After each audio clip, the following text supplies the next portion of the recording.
नमस्कार मेरे प्रिय विद्यार्थियों, सबसे पहले हिंदी एजुकेशनल चैनल में मैं आपका स्वागत करता हूं। आज मैं आपके समक्ष भक्ति काल के महान कवि तथा प्रभु श्री कृष्ण के अनन्य भक्त महाकवि सूरदास द्वारा रचित बाल लीला पद के अंतर्गत एक पद की शब्दार्थ सहित सप्रसंग अर्थ या व्याख्या या भावार्थ को अत्यंत ही सरल भाषा में आपके समक्ष प्रस्तुत करना चाहता हूं। इसे आप ध्यान देकर सुनने की कोशिश कीजिएगा। तो चलिए शुरू करता हूं। वात्सल्य के पद शब्दार्थ सहित सप्रसंग अर्थ या व्याख्या या भावार्थ। आइए पद की व्याख्या करने से पहले मैं इस पद का वाचन आपके समक्ष प्रस्तुत करने का प्रयास करता हूं।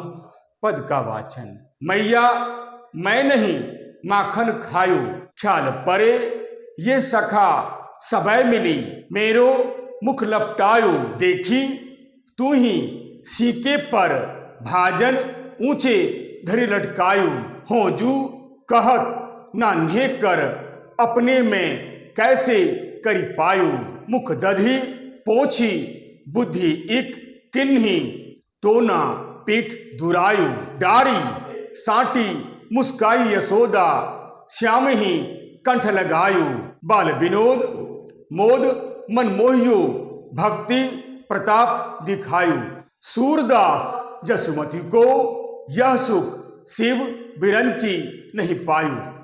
आइए पद का वाचन करने के बाद इस पद में जो कठिन कठिन शब्द दिखलाई दे रहे हैं, सबसे पहले मैं इन कठिन शब्दों का अर्थ आपको बता देता हूं ताकि व्याख्या करने में और व्याख्या समझने में आपको कोई दिक्कत ना हो। आइए सबसे पहले शब्दार्थ। मैया यानी माँ, ख्याल यानी जान पड़ता है या याद आता है, सखा यानी दोस्त या मित्र, लपटायो यानी लगा दिया है या लगा देना, भाजन यानी माखन, मुख यानी मुंह, दधी यानी दही, पोछी यानी पोंछ कर, बुद्धि यानी बुद्धि से काम लेना, एक किन्ही यानी एक तरह से बुद्धि से काम लिया, दोना यानी जो पत्ते का बना हुआ होता है दोना, पीठी दुरायो यानी पीठ के पीछे कर लेना, सीके यानी छीका जिसमें गांव के लोग मक्खन घी टांग कर किसी ऊंची जगह पर रख देते हैं, डारी यानी फेंक कर, साटी यानी छड़ी, मुस्काई यानी मुस्कुराना या खुश होना, कंठ यानी गले लगा लेना, बाल विनोद यानी बाल क्रीड़ा, मोद यानी खुशी या आनंद, जसुमत यानी यशोदा मैया, शिव बिरंची यानी भगवान शिव और ब्रह्मा।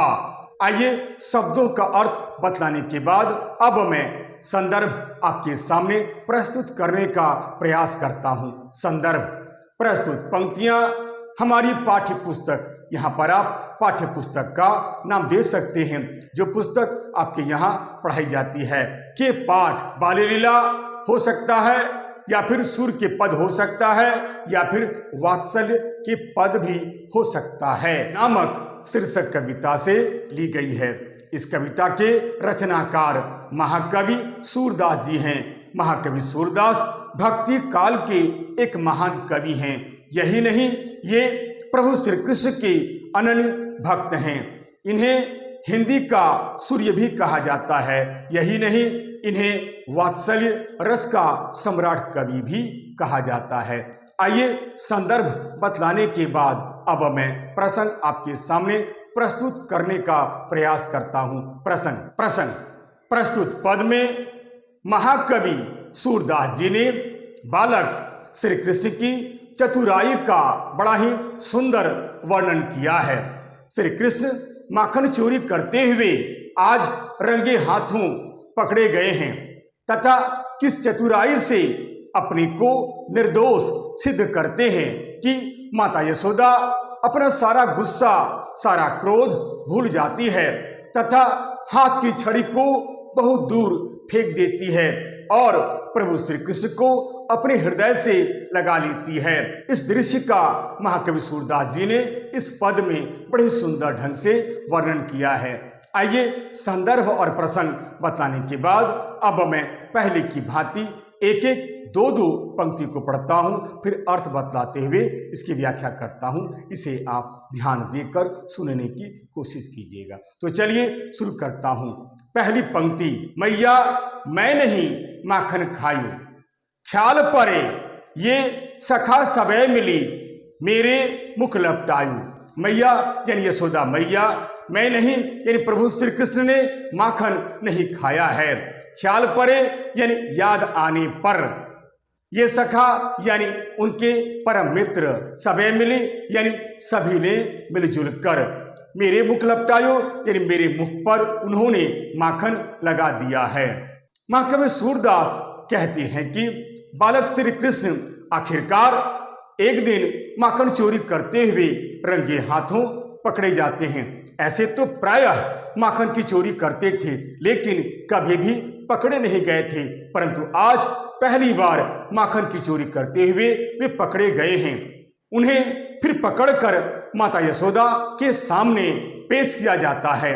कारण यह है कि उनके मुखमंडल पर अभी भी मक्खन लगा हुआ है। मैया मैं नहीं माखन खायू, ख्याल परे ये सखा सबे मिली, मेरे मुख लपटायो।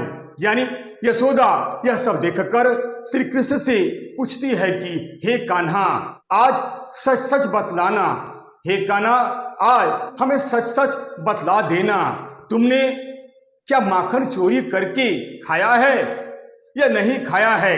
परंतु श्री कृष्ण संभवतः डर के कारण साफ साफ कह देते हैं कि हे मैया मैंने माखन बिल्कुल नहीं खाया है, मैया मैं नहीं माखन खायो, यानी हे मैया मैंने बिल्कुल माखन नहीं खाया है। फिर यशोदा कहती है कि हे कान्हा, जब तुमने माखन खाया ही नहीं है तो फिर तुम्हारे मुखमंडल पर इतना माखन कैसे लगा है, जरा सोच कर बता, क्या सचमुच तुमने माखन की चोरी नहीं की है, क्या तुमने माखन नहीं खाया है, तो फिर तुम्हारे मुखमंडल पर यह माखन कहां से लगा है और कैसे लगा है। अब अगली पंक्ति देखिए, ख्याल परे ये सखा सबे मिली, मेरे मुख लपटायू। यानी तभी श्री कृष्ण मां के सामने बहुत भोले बन जाते हैं और जैसे वे कुछ जानते ही नहीं हैं और भोलेपन से कहते हैं कि हे मैया मैं सच कहता हूं, मैं कभी भी तुमसे झूठ नहीं बोलता हूं और आज भी मैं तुमसे सच सच कहता हूं। हे मैया तुम मेरी बातों पर विश्वास करो, तुम मेरी बातों पर यकीन करो, मैंने चोरी करके दरअसल माखन खाया ही नहीं है। ये लोग मुझ पर अकारण ही दोष लगा रहे हैं, मैंने माखन खाया ही नहीं है, इसलिए जबरदस्ती ये लोग मुझ पर माखन चोरी करने का आरोप लगा रहे हैं।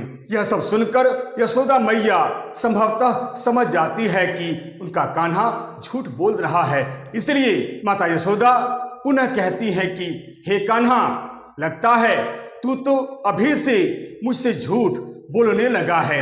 अच्छा, अगर तुमने सचमुच माखन नहीं खाया है तो फिर तुम्हारे मुखमंडल पर, तुम्हारे मुख पर यह माखन कैसे लगा है। माता यशोदा के इस कथन का श्री कृष्ण ने फिर बड़ी चतुराई से जवाब दिया। उन्होंने कहा कि हे मैया, अब मुझे याद आ रहा है, अब मुझे ख्याल पड़ता है कि मेरे सखाओं ने यानी मेरे मित्रों ने मेरे मुख पर जबरदस्ती मेरे मुख पर मक्खन लगा दिया है ताकि मैं चोरी करते हुए पकड़ा जाऊं और तुम मेरी बहुत पिटाई करो। ख्याल परे ये सखा सबे मिली, मेरे मुख लपटायू। यानी तभी प्रभु श्री कृष्ण को यह याद आ जाता है कि उनके मित्रों ने मिलजुल कर उनके मुखमंडल पर मक्खन लगा दिया है ताकि कान्हा पकड़ा जाए और माता यशोदा उसकी खूब पिटाई करे। हे मैया मैंने माखन नहीं खाया है, तो मेरी बातों पर विश्वास करो। अब मैं अगली पंक्ति पढ़ता हूं। देखी तू ही सीके पर भाजन ऊंचे धरी लटकायू, ओजू कहत नान्हे कर अपने में कैसे करी पायो। भाजन यानी माखन, सीके यानी छीका, जिसमें गांव के लोग मक्खन भी टांग कर किसी ऊंची जगह पर रख देते हैं। यानी हे मैया, क्या तुम्हें मेरी बातों पर बिल्कुल विश्वास नहीं हो रहा है कि मैंने माखन नहीं खाया है? हे मैया, तुम मेरी बातों पर विश्वास कर। हे मैया, अब मैं तुम्हें कैसे समझाऊं? हे मैया, अब तू ही देख, बल्कि तू ही एक बार इस विषय में सोच कि छीके को, यानी जिसमें मक्खन रखा जाता है, उसको तुमने बहुत ही ऊंचाई पर लटका दिया है, और अब तू ही बता, इतने ऊंचे पर लटके हुए भोजन यानी मक्खन को भला मैं कैसे पा सकता हूं? मेरे नन्हे नन्हे हाथ हैं, आखिर मेरे नन्हे नन्हे हाथ वहां तक कैसे पहुंच सकते हैं? हे मैया, विश्वास कर, मैंने माखन नहीं खाया है, क्योंकि तुमने माखन को बहुत ही ऊंची जगह पर, छीके पर यानी सीके पर लटका कर रखा है। इसलिए अब तू ही बता, भला मैं माखन की चोरी कैसे कर सकता हूं? मैं तो एक नन्हा सा बालक हूं, मेरे हाथ बड़े ही छोटे छोटे हैं और मेरे हाथ वहां तक पहुंच ही नहीं सकती हैं। अब अगली पंक्ति देखिए, मुख दधी पोंछी, बुद्धि इक किन्ही, दोना पिठ दुरायु, डारी साटी मुस्काई यशोदा, श्याम ही कंठ लगायु। मुख यानी मुंह, दधी यानी दही, पोंछी यानी पोंछ कर, बुद्धि यानी बुद्धि से काम लेना, एक किन्ही यानी एक तरह से बुद्धि से काम लिया, दोना यानी जो पत्ते का बना हुआ होता है दोना, पीठी दुरायो यानी पीठ के पीछे कर लेना, डारी यानी फेंक कर, साटी यानी छड़ी, मुस्काई यानी मुस्कुराना या खुश होना, कंठ यानी गले लगा लेना।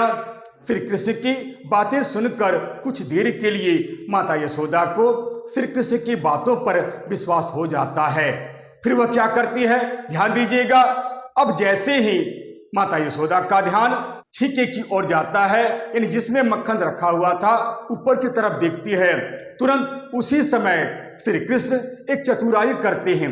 अब क्या करते हैं, उसी समय ध्यान दीजिएगा, श्री कृष्ण मुंह पर लगा हुआ दही या मक्खन को पोंछ लेते हैं और माखन से भरा हुआ दोना पीठ पीछे छिपा लेते हैं, जैसे उन्होंने माखन खाया ही नहीं है और न ही वह माखन के बारे में कुछ जानते हैं। उन्हें तो माखन के बारे में कुछ भी पता नहीं है। मुख दधी पोंछी, बुद्धि इक किन्ही, दोना पीठ दुरायु। परंतु संयोग की बात यह है कि प्रभु श्री कृष्ण की इस चतुराई को माता यशोदा उसी समय देख लेती है कि उनका कान्हा आखिर अपने बचाव के लिए क्या कर रहा है। फिर क्या था, यह सब देखकर माता यशोदा मन ही मन बहुत प्रसन्न होती है। उनका लल्ला कितना चालाक हो गया है, उनका कान्हा कितना बुद्धिमान हो गया है कि अपने बचाव के लिए तुरंत उसने ऐसा काम किया है। यह सब देखकर माता यशोदा मन ही मन बहुत प्रसन्न होती है। फिर क्या था, यह सब देखकर माता यशोदा का सारा क्रोध शांत हो जाता है और उन्होंने जो साटी यानी पीटने वाली जो छड़ी अपने पास रखी थी उसे दूर फेंक देती है और मुस्कुराकर श्री कृष्ण को गले लगा लेती है। डारी साटी मुस्काई यशोदा, श्याम ही कंठ लगायो। कहने का अर्थ यह है कि बालक श्री कृष्ण की इस चतुराई को देखकर माता यशोदा का सारा क्रोध शांत हो जाता है, वह अपना सारा गुस्सा भूल जाती है और हाथ की छड़ी को दूर फेंककर अपने पुत्र प्रभु श्री कृष्ण को कंठ से लगा लेती है और मन ही मन बहुत ही प्रसन्न होती है कि उनका कान्हा कितना चालाक है, कितना चतुर है, अपने बचाव के लिए कितनी बुद्धिमानी से काम लेता है। और इस प्रकार माता यशोदा यह सब देखकर बहुत प्रसन्न होती है और हृदय से लगा लेती है। अब मैं अगली पंक्ति पढ़ता हूँ, फिर अर्थ बताते हुए व्याख्या करता हूँ। अगली पंक्ति, बाल विनोद मोद मन मोहियो, भक्ति प्रताप दिखायो, सूरदास जसुमत को यह सुख शिव विरंची नहीं पायु। बाल विनोद यानी बाल लीला, मोद यानी आनंद या खुशी, जसुमत यानी यशोदा, मोहियो यानी मोहित हो जाना या मोह लेना, भक्ति प्रताप यानी भक्ति का प्रभाव, दिखायो यानी दिखलाना, नहीं पायो यानी नहीं प्राप्त कर सका है, शिव विरंची यानी भगवान शिव और ब्रह्मा। अंत में महाकवि सूरदास कहते हैं कि प्रभु श्री कृष्ण सदा इसी प्रकार बाल विनोद से अर्थात अपनी अनेकानेक बाल लीलाओं से अपने भक्तों को आनंद प्रदान करते हैं और अपने भक्तों का मन मोह लेते हैं। बाल विनोद, मोद मन मोहियो, भक्ति प्रताप दिखायो, यानी इसी तरह प्रभु श्री कृष्ण वात्सल्य भाव से आराधना करने वाली माँ यशोदा को भी प्रभु श्री कृष्ण ने अपनी भक्ति का प्रताप दिखलाया और अपने बाल विनोद से माँ का मन भी मोहित कर लिया, यानी माँ का मन अपनी ओर आकर्षित कर लिया। इसी प्रकार प्रभु श्री कृष्ण अनेक तरह की लीलाएं रचकर भक्तों को आनंद प्रदान करते हैं। सूरदास जसुमत को यह सुख शिव विरंची नहीं पायो, यानी महाकवि सूरदास अंत में फिर कहते हैं कि इसी तरह हरि को लीला करते हुए माता यशोदा प्रतिदिन देखती है। माता यशोदा को जो सुख प्रतिदिन प्राप्त होता है, जिस सुख की प्राप्ति माता यशोदा प्रतिदिन करती है, जिस सुख का अनुभव माता यशोदा प्रतिदिन करती है, वह तो भगवान शंकर और ब्रह्मा जी को भी सहज और सुलभ नहीं है। यानी वही सुख यशोदा मैया को प्राप्त हो जाता है, परंतु उस सुख को भगवान शंकर और ब्रह्मा जी भी प्राप्त नहीं कर पाते हैं। आशा करता हूं आप इस पद की व्याख्या को अच्छी तरह से समझ गए होंगे। आइए अब इस पद में जो विशेष बातें बतलाई गई है उसे भी मैं आपके सामने प्रस्तुत कर देता हूं। विशेष प्रस्तुत पद में महाकवि सूरदास जी ने प्रभु श्री कृष्ण की चतुराई और वाक्पटुता का बड़ा ही मनोहारी चित्र खींचा है। प्रस्तुत पद में महाकवि सूरदास जी ने प्रभु श्री कृष्ण और माता यशोदा के वार्तालाप के माध्यम से भगवान शंकर और ब्रह्मा जी से भी बढ़कर माता यशोदा को सुखी बतलाया है। इस पद में अनुप्रास अलंकार है। इस पद की भाषा सरल, सरस, सहज ब्रज भाषा है। इस पद में वात्सल्य रस का चित्रण बड़े ही सुंदर ढंग से किया है। यही कारण है कि महाकवि सूरदास जी को वात्सल्य रस का सम्राट कवि कहा जाता है। आशा करता हूं आप इस पद की व्याख्या को अच्छी तरह से समझ गए होंगे। यदि आपको यह वीडियो अच्छा लगता है, उपयोगी लगता है, समझने योग्य लगता है तो आप इसे लाइक करें, शेयर करें और तो और सब्सक्राइब करना बिल्कुल नहीं भूलें। तब तक के लिए नमस्कार, धन्यवाद।